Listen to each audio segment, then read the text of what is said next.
The Fall of Númenor is an upcoming fantasy work collecting all J.R.R. Tolkien's Second Age writings together. It is edited by Brian Sibley. The book uses the Tale of Years in the appendices of The Lord of the Rings to present the content of the Second Age. The stories include the foundation of Númenor, the forging of the Rings of Power, and the last alliance against Sauron that ended the Second Age. The editor, Brian Sibley, has provided new introductions and commentaries to unify Tolkien's writings. The publication contains 10 new color paintings by Alan Lee. The book will be published on November 15, 2022. Fictional geography. Physical geography. A description of the island of Númenor, published in Unfinished Tales, was supposedly derived from the archives of Gondor. The island of Númenor was in the Great Sea, closer to Aman in the west than to the continent of Middle-earth in the east. In shape it was a five-pointed star, with 5 peninsulas extending from the central region. The latter is stated to have been around 250 miles across, and the promontories were nearly of the same length each. The island itself was tilted southward and a little eastward. The largest river was the Cyril. Karen Winfonstad estimated the island to be 167,691 square miles in area. Númenor was divided into 6 main regions, the 5 promontories and the central area. Midt-Almar or the inlands was the central region, high and landlocked except for a small coast around Romena, with the mountain of Menelterma at its center. Much of the region consisted of grasslands, pastures and low downs with few trees. Númenor's main rivers, Cyril and Nunduin, arose in Midt-Almar, on or near Menelterma. Midt-Almar's eastern district, Arandir, was the most populated part of Númenor, with Armnelos, the capital, and Romena. In the southwest of Midt-Almar lay the district of Emery, Númenor's prime sheep grazing area. Andustar or the Westlands was a fertile wooded region, rocky to the north, with high coastal cliffs to the west. Its bays held several harbors. The northern highlands were covered by fir woods, while in the south the forests consisted mainly of birches and beeches upon the upper ground and of oaks and elms in vales. High Arnistar or the southwestlands had vineyards and fertile farmlands in the east, with wide beaches on that coast, and highlands and coastal cliffs to the west. High Rostar or the southeastlands was the lowest lying region, with long gentle shores, especially in the west, and plantations to supply timber for shipbuilding. Oristar or the eastlands was a cool but fertile region, with highlands in the north. In the southwest were vast plantations of grain. Forostar or the northlands was rocky and the least fertile region, with heather moors rising in the north to rocky hills, and few trees. Its quarries provided the best building stone. The 5th King Tarmanelder built his tall tower here to watch the stars. The most populous towns were coastal, mostly connected by dirt roads. A paved highway ran across the island of Númenor from east to west, connecting Romena, Armnelos, the Valley of Tombs, Andasta, and Anjuni. Armnelos, royal citadel, was the capital and in later years the largest city of Númenor. It lay inland, near the center of Arandir, about 20 miles from Mount Menelterma. The closest coast was some 50 miles to the east at Romena. It contained the royal palace, the king's house. A tall tower was constructed there by the first King Elros, son of the seafaring hero Irindil, and the white tree Nimlith, living symbol of the kingdom of Númenor, was planted in the days of the 6th king, the explorer Taraldarian. During the reign of the 25th and last king, the proud Ar-Pharazôn, a giant circular temple to Morgoth was built in the city, over 500 feet in diameter and as much in height to its cornice line, above which a silver dome rose. The dome had an oculus, from which the smoke of numerous burned sacrifices rose, tarnishing the silver soon after its completion. Anjuni, Sunset, was a port on the west side of Númenor, which looked towards the Undying Lands. The Eldar used to land there. Valendil was the first lord of Anjuni, and his successors were important in shaping Númenórean policies. As the shadow fell over Númenor, Armenellos overtook Anjuni. Romena, eastwards, was a harbour at the head of the long firth on the east of Númenor. It became important as shipbuilding and seafaring grew, especially from the reign of Turaldarion. Eldlund or Elfhaven was a seaport on the western coast where the elves would arrive from Tol Eresi, and the river Nunduin emptied into the Bay of Eldena. It was the most beautiful of all the havens of Númenor, compared by the elves to a town in Eresi. Culture. The Númenóreans were descended from the Edain of Beleriand, with 3 clans, the people of Hadar, the people of Bir, and the folk of Haleth. Most Númenóreans descended from the fair-haired and blue-eyed people of Hadar. The settlers of the western regions, especially Andustar, came mostly from the people of Bir, with darker hair and grey eyes. A few remnants of the folk of Haleth and a few families of the Druidain were also present. The average Númenórean was taller than 2 Rangjar, or 6 feet 4 inches. Elendil was the tallest of men who escaped the downfall. Tolkien originally suggested that Númenóreans not of the line of Elros lived for 200 years, with royal kindred living 400 years. Later, royal Númenóreans were said to have 5 times the lifespan of normal men, or 350 years. Men of the House of Elros lived for some 400 years, this diminished due to their rebellion. Coming of age was at 25 years. The common language of the Númenóreans, Adunau, was derived from Taliska, the speech of the Hadorians. The descendants of the people of Bir were sometimes said to have spoken an accented form of Adunau, while elsewhere it is stated that they had dropped their own tongue before coming to the island and used the Grey Elven Sindarin as daily speech in Númenor. All texts, however, agree that Sindarin was known to most Númenóreans and was widely used in noble families. The latter also knew the High Elven Kanya, employing it in works of lore and nomenclature. This changed when the friendship with the elves was broken, usage of both Sindarin and Kanya lessened, until at last King Aradunachor forbade their teaching, and knowledge of the elven tongues was only preserved by the faithful. Before the coming of the Shadow, the Númenóreans maintained several traditions connected with the worship of Iluvatar and respect to the Vala. Among them are recorded the setting a bough of the fragrant oiler upon the prow of a departing ship, the ceremonies concerned with the passing of the scepter, and laying down one's life. The most famous traditions were the 3 prayers, during which a great concourse of people ascended to the holy summit of Menelterma and the king praised Eru Iluvatar. These were the spring prayer for a good year, Arukyrm, the midsummer prayer for a good harvest, Arulatail, and the autumn harvest thanksgiving, Arahontal. The Númenórean calendar, the King's Reckoning, is similar to the Gregorian, with a week of 7 days, a year of 365 days except in leap years, and 12 months, 10 with 30 days and 2 with 31.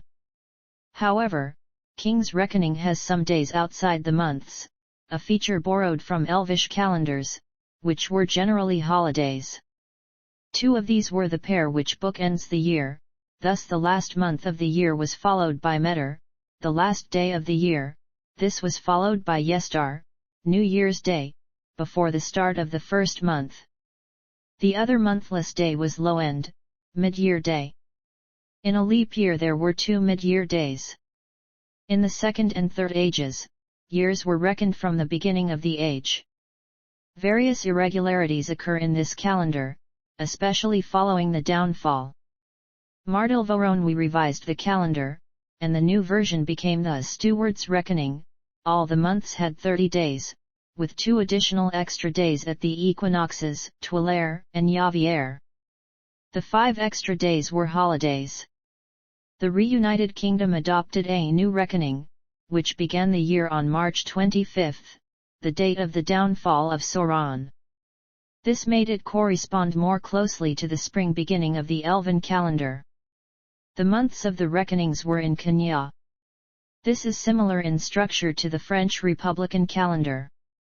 For example, the names of the third month of winter, Sulame, Guerin, and Ventos, all mean windy, and so on for the other months. Fictional history. Land of Gift. The island of Númenor was raised from the sea as a gift from the Vala to the Edain, the fathers of men who had stood with the elves of Beleriand against Morgoth in the wars of the First Age. Númenor was offered as a reward, a rest after the war for the Edain. Early in the Second Age the greater part of those Edain who had survived the wars left Middle-earth and journeyed to the Isle, sailing in ships provided and steered by the elves. The migration took 50 years and brought 5,000 to 10,000 people to the island. The realm was established early in the Second Age, when Elros half-elven, son of Irindil, gave up his elven immortality to become a man and the first king of Númenor. Under his rule, and those of his descendants, the Númenorians rose to become a powerful people, friendly with elves, both of Irasi and of Middle-earth. The elves of Irasi brought gifts including skills and plants. Elros brought a measure of elvish blood and magical power to the kingdom. Among these gifts were 7 palantiri, magical orbs that could foresee the future, for the lords of Anjuni. Sea Kings. Númenor was surrounded by the Great Sea of Arda, and the sea had a profound influence on Númenor's culture and history. From the earliest times in its history, fish from the sea were a significant part of Númenorian diet. Those providing this food were Númenor's first seafarers. The Númenorians swiftly became skilled shipbuilders and mariners, with the desire to explore and master the ocean. There was one limitation on this activity, the ban of the Vala. When the island of Númenor had been gifted to the Edain, they were strictly prohibited from sailing west out of sight of the island. This was because the Undying Lands, forbidden to mortals, lay tantalizingly close to the west of Númenor. So the Númenorians began exploring the seas to the north, east, and south. They reached Middle-earth to the east, and explored its coasts including the Eastern Sea on the far side of Middle-earth. The Númenorians brought the gifts of their superior civilization to the men of Middle-earth, who called the Númenorians the Sea Kings. News of Númenorian seafarers spread far inland in Middle-earth, even the reclusive Ents heard of the coming of the great ships. Númenorians had established good relations with Gil-galad, the king of the High Elves of the northwest of Middle-earth, whose ships sailed from the Grey Havens. Alderayan founded the Uinendali, a guild of seafarers, in honor of Uinen, goddess of the sea. He succeeded to the throne and became known as the Mariner King. He established Vinelund, the first Númenorian settlement in Middle-earth. This port provided access to the great forests of Eriador, which the Númenorians needed for shipbuilding. The Númenorians assisted Gil-galad in Middle-earth's War of the Elves and Sauron, which broke out after the forging of the Rings of Power, in particular the One Ring. Tar-Minster, later the 11th king of Númenor, assembled an armada, and sent it to Gil-galad's aid. The forces of Númenor were without peer in war, and together with the elves, they were able to temporarily defeat Sauron. The shadow looms. The increasing power of the Númenorians had a dark side. The exploitation of Middle-earth's forests had devastated large regions of Eriador. The Númenorians established further settlements in Middle-earth, coming to rule a coastal empire with no rival. At first, they had engaged with the men of Middle-earth in a friendly manner, but Minster's successors, Tar-Sir-Yatan and Tar-Tanamir the Great, became increasingly tyrannical, oppressing the men of Middle-earth and exacting heavy tribute. The Númenorians made Umber, the harbour city in the south of Middle-earth, into a great fortress and greatly expanded Pelargur, a landing in Gondor near the mouths of the Anduin. Increasing numbers of Númenorians became jealous of elves for their immortality, resenting the ban of the Vala, and sought everlasting life. Those of this persuasion were the faction of King's men. Those who remained loyal to the Vala and friendly to the elves were the faithful, also called the elf friends or Ilandili. They were led by the lords of Anjani. In the reign of Tarankaliman, the king's men became dominant, and the faithful became a persecuted minority accused of being spies of the Vala. Sauron. Late in the Second Age, Ar-Pharazôn, the 25th monarch of Númenor, sailed to Middle-earth to challenge Sauron, known to the Númenorians as Zigur, who had claimed to be the king of men and overlord of Middle-earth. Ar-Pharazôn landed at Umber to do battle, but seeing the might of Númenor, Sauron's armies fled, and Sauron surrendered without a fight. He was brought back to Númenor as a prisoner, but he soon seduced the king and many other Númenorians, promising them eternal life if they worshipped his master Melkor. With Sauron as his advisor, Ar-Pharazôn had a 500-foot-tall temple erected in Armnelos, the capital. In this temple human sacrifices were offered to Melkor. During this time, the white tree Nimlith, which stood before the king's house in Armnelos and whose fate was tied to the line of kings, was cut down and burned as a sacrifice to Melkor, at Sauron's direction. Isildur rescued a fruit of the tree which became an ancestor of the white tree of Gondor. Cataclysm. Prompted by Sauron and fearing old age and death, Ar-Pharazôn built a great armada and sailed into the west to make war upon the Vala, intending to seize the undying lands and achieve immortality. Sauron remained behind. Ar-Pharazôn landed on the shores of Aman. As the Vala were forbidden to take direct action against men, Manwë, chief of the Vala, called upon Eru Ilúvatar, the one god. In response, Eru caused the changing of the world. The hitherto flat earth was transformed into a globe, Númenor sank beneath the ocean, and the undying lands were removed from the earth forever. The whole population on the island was drowned. Most of Ar-Pharazôn's armada, too, met their doom in the cataclysm. This was the second fall of men, the first being when men first awoke and fell swiftly under the dominion of Melkor. Sauron himself was caught in the cataclysm he had helped bring about. His body was destroyed, and he could never again assume a fair form. He fled back to Middle-earth as a monstrous spirit of hatred that passed as a shadow and a black wind over the sea, returning to Mordor. Aftermath. The faithful, led by the nobleman Elendil, came to Middle-earth before the cataclysm. Elendil's sons, Isildur and Anarion, founded the two kingdoms in exile, Arnir in the north, and Gondor in the south. The two kingdoms attempted to maintain Númenorian culture.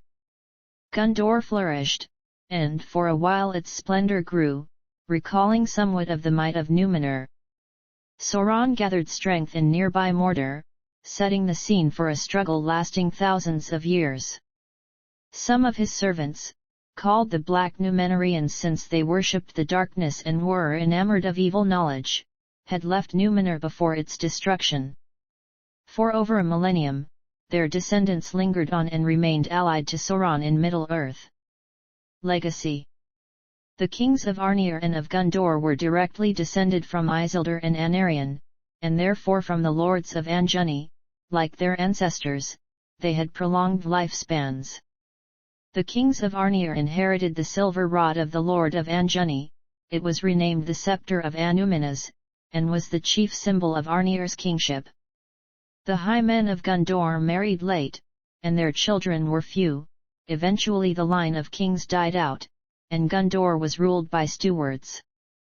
Aragorn is the head of the Dúnedain surviving in the north at the end of the Third Age and as a descendant of Isildur, has a claim on the kingship. The princes of Dol Amroth were descended from a family of the faithful who had ruled over the land of Belfalas since the Second Age. This family was kin to the lords of Anjani, and thus related to Elendil. Sam Gamgee notices Faramir's wizard-like air, to which Faramir replies, "Maybe you discern from afar the air of Númenor." Initially and for many centuries after the downfall of Númenor, the Black Númenóreans retained control of Númenor's colonies and coastal outposts south of the river Anjouan and east in Middle-earth. The nearest to Gondor was Umber, where a Black Númenórean aristocracy survived for 1,000 years, exerting strong influence over Harad. Two of their number, Harumr and Fonr, became lords among the Haradwaith. Tolkien writes that their race became mixed with lesser men and as a consequence, quickly dwindled. Though Gondor fought frequently against Umber and its allies, King Tiranan Falastur, who ruled during the 9th century of the Third Age, attempted a diplomatic alliance by marrying the Black Númenórean queen Beruthiel. Theirs was a loveless match. She dabbled in the dark arts and kept 10 cats which she used as spies, so Tiranan sent her southward on a ship that was last seen sailing past Umber. Gondor eventually captured Umber and held it for about 500 years, while the Black Númenóreans continued to stir up the Sautrons against Umber and Gondor. During the War of the Ring, a nameless Black Númenórean known as the Mouth of Sauron emerged from the Black Gate and spoke to the captains of the West before the Battle of the Morannon. As time went on, Gondor became complacent and assumed of their antagonists of old that some were given over wholly to idleness and ease, and some fought among themselves, until they became conquered in their weakness by the wild men. Gondor lost control of Umber at the end of the Kin strife, when rebels from Gondor led by descendants of the usurper caste Aemir seized the port, and later called themselves the Corsairs of Umber. A monument at Umber, which originally commemorated Ar-Pharazôn's defeat of Sauron, stood until an unspecified date late in the Third Age when it was finally torn down. Influences. Atlantis. Atlantis is a fictional island mentioned within an allegory on the hubris of nations in the ancient Greek philosopher Plato's works Timaeus and Critias. The destruction of Númenor earned it the Quenya name Atalanti, the Downfallen. Tolkien described his invention of this additional allusion to Atlantis as a happy accident when he realized that the Quenya root Talat to fall could be incorporated into a name for Númenor. Tolkien wrote of Númenor as Atlantis in several of his letters. The commentator Charles de Lettre has noted that the tale of Númenor is a retelling of the myth of Atlantis, the only drowned island in surviving ancient literature, matching several details. It began as a perfect world, geometrically laid out to reflect its balance and harmony. It abounds in valuable minerals, and it has unmatched power, with a strong fleet able to project control far beyond its shores, like ancient Athens.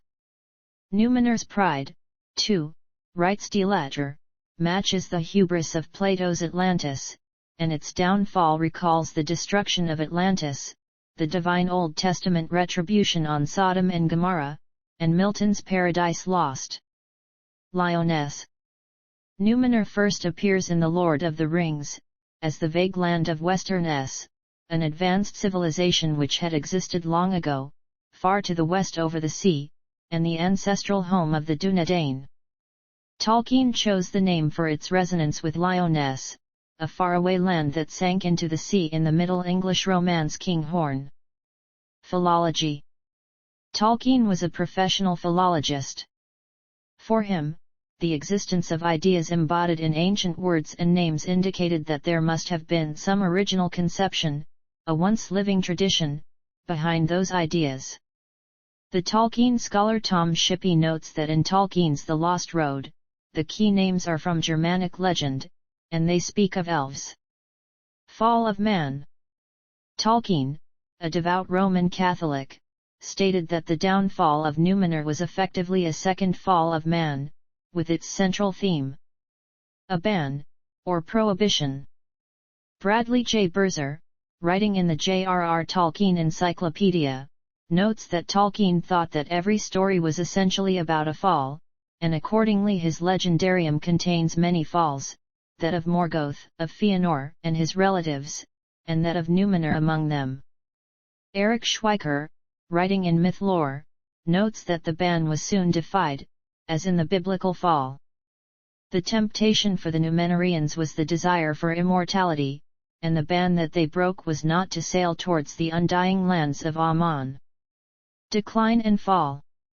The names connected by his philological studies formed for Tolkien the possibility of an inexorable downward progression, from the long-lost mythical world of Númenor in the Second Age, to his fantasy world of Middle-earth in the Third Age, also now lost, to the real ancient Germanic and Anglo-Saxon thousands of years later, and finally down to the modern world, where names like Edwin still survive, all that is left of Middle-earth, carrying for the knowledgeable philologist a hint of a rich, living English mythology.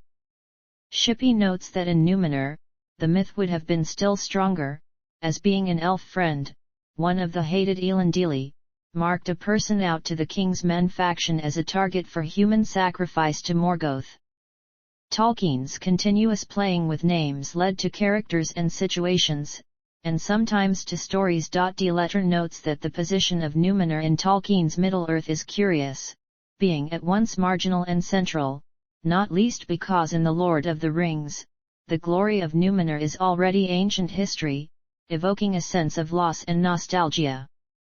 This, he writes, is just one of many losses and downfalls in Tolkien's legendarium, leading finally to the last remnants of Númenor in the north, the Dúnedain, and the last Númenorian kingdom, Gondor, which keeps alive the illusion that Númenor still exists in the south. Marjorie Burns writes that the feeling of inevitable disintegration is borrowed from the Nordic worldview, which emphasizes that all may be lost at any moment. She writes that in Norse mythology, this began during the creation, in the realm of fire, Muspel, the Jotunsurt was even then awaiting the end of the world. Burns comments that in that mythology, even the gods can die, everything has an end, and that, though Sauron may go, the elves will fade as well. Development. Originally intended to be a part of a time travel story in the Notion Club papers, Tolkien once saw the tale of the Fall of Númenor as a conclusion to his The Silmarillion and the last tale about the Elder Days. Later, with the emergence of The Lord of the Rings, it became the link back to his mythology of earlier ages. Adaptations. C.S. Lewis's 1945 novel That Hideous Strength makes reference to Númenor and the True West, which Lewis credits as a then unpublished creation of J.R.R. Tolkien. They were friends and colleagues at Oxford University, and members of the Inklings literary discussion group. The misspelling came from Lewis's only hearing Tolkien say the name in one of his readings. The television series The Lord of the Rings, The Rings of Power, is set mainly in the Second Age. It includes a port city in Númenor, its architecture designed to convey the character of its people. The set is described as an entire seaside city with buildings, alleyways, shrines, graffiti, and a ship docked at the harbor. The production designer Ramsey Avery based Númenor's looming marble structures on ancient Greece and Venice, while he used the color blue to reflect the culture's emphasis on water and sailing. Notes.